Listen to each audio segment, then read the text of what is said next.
Good day everyone. Good day to you, Ma'am Lianes. For today's topic, I'm going to tackle about the combating global warming. In order to combat the global warming, of course, we need to renewable energies. The first way to prevent climate change is to move away from fossil fuels. What are the alternatives? Renewable energies like solar, wind, biomass, and geothermal.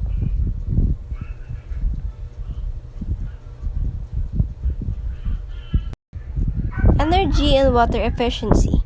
Producing clean energy is essential, but reducing our consumption of energy and water by using more efficient devices like LED lights bulbs, innovative shower systems is less costly and equally important.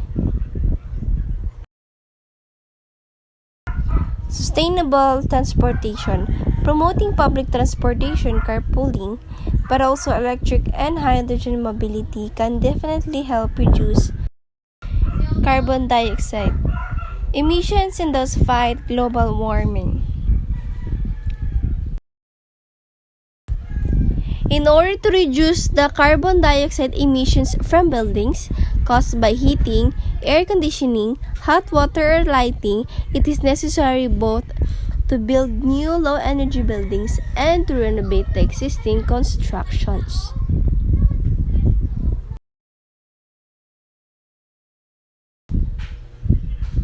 Sustainable agriculture and forest management. Encouraging better use of natural resources, stopping massive deforestation as well as making agriculture greener and more efficient should also be a priority.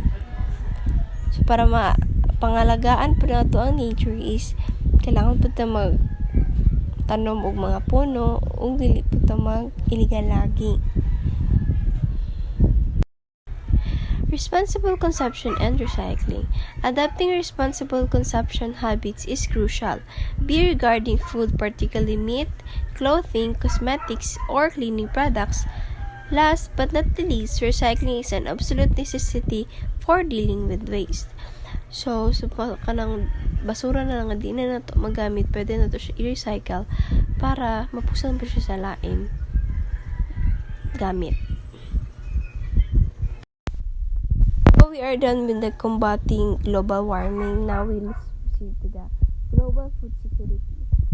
Food security, as defined by the United Nations Committee on World Food Security, means that all people at all times have physical, social, and economic access to sufficient, safe, and nutritious food that meets their food preference and dietary needs for an active and healthy life.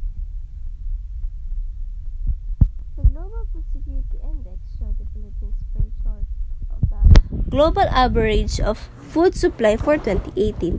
The 2018 report released Wednesday said the country placed 70th among 113 countries assessed with a score of 51.5 out of 100.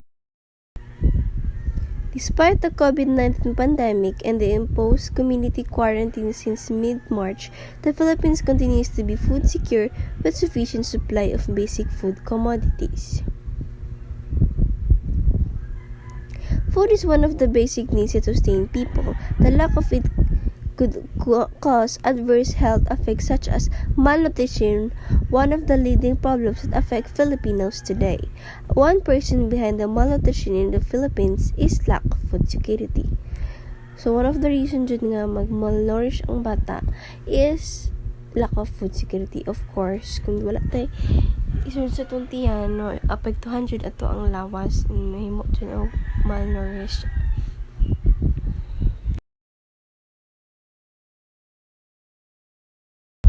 Population growth and food security.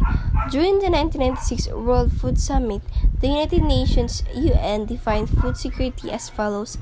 Food security exists when all people at all times have physical and economic access to sufficient, safe, and nutritious food that meets their dietary needs and food preference for an active and healthy life. 4 components can be recognized when the definition of food security. Food availability. A country can guarantee food availability for all citizens through domestic production or trade with other food-producing states. Food access. People need to have access to resources that are necessary to acquire foods for a nutritious diet. The UN found that malnutrition is often caused not by scarcity but rather by an inability to access available food. Like what I have said earlier, importante jud ang food sa tao. Kaya without the food, magutom ta, malnourished ta, daghan jud siya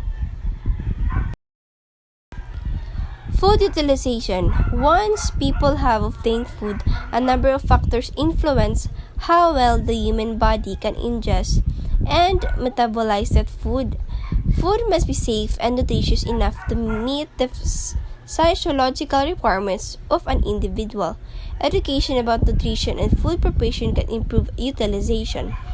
Food stability. People must have access to food at all times. Food production and availability should those be resistant against sudden shocks. Improving food security. There are multiple phases to improving food security. This can be roughly categorized in the following three groups. Reduction of food production demand.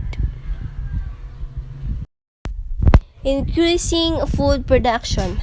Avoiding losses in food production. All three aspects must be considered to guarantee long-term food security. And that would be all. Thank you for listening.